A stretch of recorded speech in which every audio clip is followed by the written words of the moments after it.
अगर आप मेरे चैनल को पहली बार देख रहे हैं तो प्लीज़ आगे बढ़ने से पहले इस वीडियो को लाइक करें और चैनल को सब्सक्राइब करें। अगर आप एक न्यू यूज़र हैं तो चैनल को एक्सप्लोर करें, आपको सारी चीज़ें मिल जाएंगी एल्गो ट्रेडिंग से रिलेटेड। और अगर आप पहले एग्जिस्टिंग यूज़र हैं तो डेफिनेटली आपको पता ही होगा कि यहाँ पे सिर्फ एल्गो ट्रेडिंग की बातें की जाती हैं। तो बस आगे बढ़ने से पहले प्लीज़ लाइक करें, शेयर करें एंड सब्सक्राइब करें। चलिए इस वीडियो को पूरा देखिए। Hello everyone, welcome back again with another daily PNL video. तो भाई आ गए एक और डेली पीएनएल वीडियो में बात करते हैं आज की मार्केट की। तो भाई आज की मार्केट ने जिस तरीके का आज मोमेंटम दिया, और अगर आप देखोगे तो ये मोमेंटम और शॉर्ट कवरिंग का आप लोगों के लिए क्यों एक इम्पोर्टेंट सिग्निफिकेंट साइन है for the buying, and most important ये कॉशियस भी आपको यहाँ पे रहना है। तो सबसे पहले मैं यहाँ पे बाइंग क्राइटेरिया की बात करूंगा, जहां पे आप लोगों के लिए इंपॉर्टेंट था एज अ ऑप्शन बायर या फिर ट्रेडर, या फिर आप बोल सकते हैं एज ए इन्वेस्टर। ठीक है, यहाँ पे मैं चार्ट को 1 डे पे कन्वर्ट कर देता हूँ। तो यहाँ पे अगर आप ध्यान से देखोगे, मैंने यहाँ पे कल भी पूरी कैलकुलेशन बताई थी आप लोगों को कि यहाँ पे सितंबर से जो ट्रेंड लाइन बनती हुई आ रही है, जो हाइयर हाई की ट्रेंड लाइन बनती हुई आ रही है, तो आप देखोगे यहाँ पे मार्केट ने गैप अप के साथ उसका एक अच्छा खासा ब्रेकआउट दिया है। और ब्रेकआउट भी ऐसा नहीं है कि काफी डल दिया है, काफी अच्छा खासा ब्रेकआउट दिया है। और जो क्लोजिंग आई है, क्लोजिंग भी आप देखोगे ऑलमोस्ट अप्रोक्सीमेटली हाई के आसपास ही आई है, मतलब 30-35 पॉइंट ही ऊपर नीचे है, बट इट्स ओके, उतना चलता है। बट आप देखोगे ऑलमोस्ट हाई के पास ही आई है, बट मार्केट अभी अटका कहाँ है, 220 250 के आसपास की रेंज में ही अटका है। बट मैटर यहाँ पे क्या करता है, मैटर यहाँ पे ये करता है कि मार्केट ने बहुत ही कन्विंसिंगली यहाँ पे अब इस लेवल को तोड़ा है। अब हो क्या सकता है, अब यहाँ पे दो चीजें हो सकती है। मैंने आपको कल भी बोला था कि काफी बार ट्रेंड लाइन टेस्ट हो चुकी है, तो मेरे को नहीं लगता कि यहाँ पे कुछ ऐसा होगा कि जस्ट लाइक आप समझ रहे हो कि मतलब कि आपको यहाँ पे थोड़ा देखना पड़े और समथिंग के यहाँ पे आपको डाउट हो के फेल हो सकता है। मुझे नहीं लगता ये फेल होगा। हार्ट टू हार्ट इस केस में पता है क्या होगा कि ये जो ट्रेंड लाइन है, यहाँ पे इसका पहले रीटेस्ट मार्केट इसका कर सकता है वापस रीटेस्ट करने के लिए मार्केट करेगा क्या कि कल 23,000, 23,500 या फिर 23,100 के लेवल तक फिर से आ सकता है। कोई बड़ी बात नहीं है, क्योंकि रीटेस्ट तो करना पड़ेगा। रीटेस्ट करके कल एक रेड कैंडल में मे बी हम क्लोज करें, बट मुझे लगता है वापस से जो मोमेंटम कंटिन्यू होगा तो बहुत अच्छा साइन होगा वो। यहाँ पे एक रिस्क उठाया जा सकता है बाइंग के लिए, क्योंकि काफी अच्छा रिस्क रिवॉर्ड बन रहा है। क्योंकि अगर आप इस ट्रेंड लाइन को देखो, अगर यहाँ से हम फटे तो यहाँ से हम फिर भाई बहुत ऊंचे जाने वाले हैं। 23,800 मुझे यहाँ से दिखता ही दिखता है। उसके बाद फिर क्या पता हम 24,200 तक भी जाएं, जो कि टारगेट हमारा पहले भी पेंडिंग था जब हम 23,800 के आसपास थे। तो मुझे लग रहा है इस बार हम 24,200 और मे भी अगर काफी अच्छा रहे, ट्रिगर हमारे साथ रहे, तो 24,800 तक भी आ सकते हैं। मैं यहाँ पे बुलिशनेस की बात नहीं कर रहा, मैं यहाँ पे मैं बाइंग बाइज हूँ। ये जस्ट जो भी आपको बाउंस देखने को मिल रहा है, ये कोई बाइंग नहीं है, ये एक शॉर्ट कवरिंग है जो 5-6 महीने में लगातार सेलिंग हुई है। अगर आप देखोगे हम सितंबर से सेलिंग करते हुए आ रहे हैं, तो यार कहीं ना कहीं तो रिट्रेसमेंट देना पड़ेगा ना। अगर मैं सिंपल फिबोनाची रिट्रेसमेंट भी लगा देता हूँ, सिंपल फिबोनाची रिट्रेसमेंट कुछ ज्यादा खास अगर मैं ना करूँ, तो आप देखोगे फिबोनाची रिट्रेसमेंट में भी 24,200 तक तो वैसे ही आ रहा है, 0.5 का लेवल। और आप लोगों को पता है ये गोल्डन लेवल है ये वाला 0.6 का। 0.5 is also a Flippi level, जहां पे आप फ्लिप हो सकते हैं या तो ऊपर या तो नीचे। तो फ्लिप लेवल तक तो मार्केट एटलीस्ट मैं देख रहा हूँ आते हुए, और फ्लिप लेवल तक अगर मार्केट यहाँ पे आएगा तो काफी कन्विंसिंगली आएगा। क्यों? क्योंकि हम कन्विंसिंगली गिरे भी थे, बहुत गिरते, तेजी से गिरते चले गए थे। तो जैसे मार्केट गिर रहा है वैसे मार्केट उठ रहा है। तो मार्केट का यही स्ट्रक्चर है, जितनी तेजी से मार्केट गिरता भी उतनी तेजी से मार्केट उठता भी है। तो वो आपको हमेशा एक नोट डाउन कर लेना अपनी डायरी में, लर्निंग डायरी में, ये हमेशा ही आपको देखने को मिलेगा। तो मैं यहाँ पे कम से कम एटलीस्ट कुछ नहीं तो मार्केट को 24,200 तक तो मैं देख ही रहा हूँ, राइट। 24,200 तक मैं देख रहा हूँ। बाकी ये 24,200 के पार निकले तो यहाँ पे फिर आपको 24,700-800 के लेवल भी देखने को मिल सकते हैं। जब मार्केट यहाँ पे 24,700-800 लेवल पे आ जाएगा तब देखने वाली बात होगी, क्योंकि वो एक गोल्डन क्रॉसओवर होगा। वहां पे या तो मार्केट ऊपर या तो मार्केट नीचे, वो एक बहुत ही ज्यादा इंपॉर्टेंट क्रॉसिंग एरिया होगा।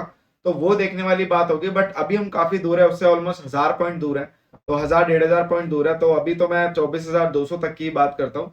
उसके बाद जब हम पहुंचेंगे तो देखेंगे क्या होगा। तो यहाँ पे आप लोगों को इस तरीके से लेके चल रहे हैं। सेम एज अगर आप यहाँ पे फिन निफ्टी देखें, बैंक निफ्टी देखें, तो जिस तरीके से निफ्टी चलता जा रहा है तो बैंक निफ्टी भी अपना यहाँ पे लेवल्स को क्रॉस करता जाएगा। तो आप सारे इंडेक्स सिंक्रोनाइज है एक दूसरे से, जितना जो चलेगा उतना वही चलेगा। तो उसमें आपको कोई ऐसे देखने वाली बात नहीं है कि यहाँ पे आपको बैंक निफ्टी अलग से एनालिसिस करना है। निफ्टी को आपको फॉलो करना है बेसिकली, क्योंकि निफ्टी अगर चलेगा तो सारे इंडेक्स ऑटोमेटिकली चलेंगे। बट यस, यहाँ पे मिड कैप को आपको साथ एक अलग तरीके से एनालिसिस करना है, क्योंकि मिड कैप के लेवल्स थोड़े अलग है और मिड कैप चलता भी अलग है। तो मिड कैप को अगर मैं 23,000 बिल्कुल टॉप से पकड़ूं यहाँ से लेके यहाँ तक, तो मिड कैप का भी मुझे रिट्रेसमेंट लेवल यहाँ पे 12,000 तक तो दिख ही रहा है, ऑलमोस्ट 600-700 पॉइंट की और जगह दिख रही है।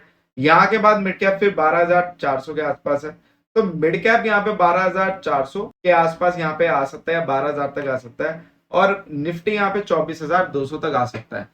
तो काफी अच्छी जगह है इंडेक्सेस में। और यहाँ पे अगर आप बैंक निफ्टी देखें तो चलो बैंक निफ्टी का भी कर लेते हैं, उसमें कोई चक्कर नहीं है। ये रहा बैंक निफ्टी का हाई ऑलमोस्ट 54,500 और यहाँ के आसपास हमने हाई बनाया। तो आप देखोगे बैंक निफ्टी में भी आप लोगों का ऑलमोस्ट ये वाला जो लेवल है 51,000 के समथिंग ये लेवल आ रहा है, ऑलमोस्ट 0.5 और 0.6 आ रहा है, 52,000 आ रहा है। तो इसमें भी हम 51 और 52,000 का लेवल टारगेट कर सकते हैं। पहले आप 51,000 ही करो, 52,000 का उसके बाद देखते हैं, ठीक है। तो ये थी आपकी प्योर एनालिसिस, और मुझे लगता है कहीं ना कहीं मार्केट जिस तरीके से अब मूव कर रहा है, तो मुझे लग रहा है यहाँ पे अब मार्केट काफी ट्रेंड में रहने वाला है और आप लोगों को मौका दे रहा है अपने पोर्टफोलियो को बराबर करने का। जिसने अगर इस ट्रेंड मार्केट में पोर्टफोलियो को बराबर कर लिया और निकाल दिया अपने टाइम पे, क्योंकि मार्केट आपको एग्जिट करने का एक और मौका दे रहा है। अगर आप लोगों ने एग्जिट कर लिया तो कर लिया, उसके बाद आपको फिर टाइम नहीं मिलेगा, क्योंकि मार्केट अभी बहुत लॉन्ग टर्म में आपका पॉजिटिव नहीं है। मार्केट अल्टीमेटली आपका शॉर्ट लॉन्ग टर्म में अभी आपका नेगेटिव है, बस शॉर्ट टर्म में पॉजिटिव है। जब तक मार्केट यहाँ पे आप लोगों कंफर्म बॉटम बना के कंफर्म नहीं कर देता, मतलब कंफर्म बॉटम नहीं बना देता, तब तक यहाँ पे हम बोल नहीं सकते अभी मार्केट का आउटलुक पॉजिटिव है। पॉजिटिव तो मार्केट का आउटलुक तभी होगा जब मार्केट यहाँ पे एटलीस्ट 24,800 या 24,500 के पार निकलेगा। 24,500 के पार अगर निफ्टी निकला, यहाँ पे 24,500 के पार अगर निफ्टी निकला, तो मुझे लगता है कहीं ना कहीं फिर मार्केट एक अच्छे जोन में जाने वाला है। फिर आप लोगों को शायद नए हाइज भी देखने को मिले। 24,500 तक अभी थोड़ा सा अपने आप को थामो के हम बाइंग साइड में आ गए।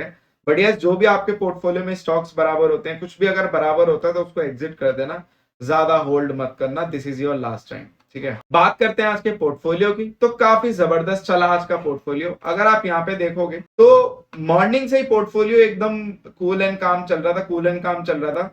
और आप लोगों का तेजी आना कब से चालू हुआ? 12 बजे के बाद यहाँ पे पोर्टफोलियो में तेजी आना चालू हो गया। उसके बाद पोर्टफोलियो पॉजिटिव टेरिटरी में आना स्टार्ट हो गया, और उसके बाद फिर अचानक से ये वाला जो मोमेंटम है आपका 1 बजे के बाद जो इसमें स्पाइक आया, आप देखोगे स्पाइक 9,000 तक गया था।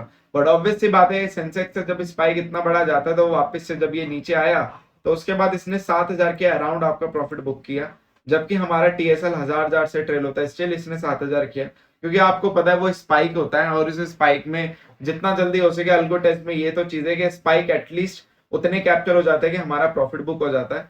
वरना अदर प्लेटफॉर्म्स में मैंने टेस्ट आउट किए, वहां पे स्पाइक के बाद तो हमारा टीएसएल काम ही नहीं करता।